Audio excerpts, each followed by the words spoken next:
అనకాపల్లి జిల్లా పాయకారావుపేటలోని ధర్మవరంలో హోంమంత్రి అనిత సుపరిపాలనలో తొలి అడుగు కార్యక్రమంలో పాల్గొన్నారు.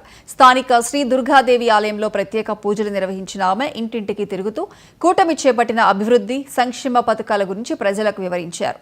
ఈ నేపథ్యంలో తమకు పెన్షన్లు అందడం లేదని కొంతమంది గ్రామస్తులు వాపోయారు. వెంటనే ఆయా లబ్ధిదారులకు పెన్షన్లు అందేలా చర్యలు తీసుకోవాలని అధికారులను ఆదేశించారు. త్వరలోనే గ్రామానికి రోడ్లు, డ్రైనేజీలు నిర్మించే విధంగా కృషి చేస్తానని మంత్రి హామీ ఇచ్చారు.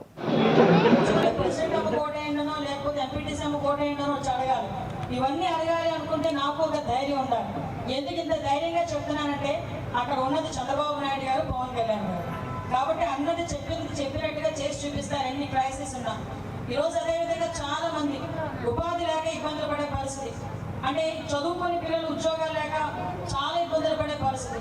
వాళ్ళు ఇబ్బందులు పడ్డమే కాకుండా లేనిపోయిన అలవాట్ల కన్నా అలవాటు అయిపోయి పిల్లలు చాలా వాళ్ళ జీవితాలు నాశనం చేసుకునే పరిస్థితులు కనిపించినాయి.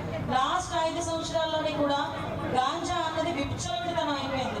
మీకు తెలుసా, కొండ మీద 10,000 ఎకరాలే ఇంతకు ముందు కల్టివేషన్ ఉండేది, పండించేవారు, గాంజాని పండించేవారు 10,000 ఎకరాలు. అలాంటిది మేము వచ్చిన తర్వాత, గవర్నమెంట్ వచ్చిన తర్వాత మీ అందరి ఆశీర్వాదంతో ఈగనే చెప్పి ఒక టాస్క్ ఫోర్స్ ఏర్పాటు చేస్తాం.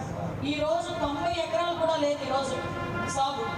అంటే ఇప్పటి వరకు ఉన్నదంతా కూడా ట్రాన్స్పోర్ట్ అవుతుంటే చాలా వందల కేజీల్లో పట్టుకునే పరిస్థితి కూడా కనిపిస్తూ ఉంది. ఈరోజు ప్రెసిడెంట్ అమ్మ కోట లేకపోతే ఎంపీటీ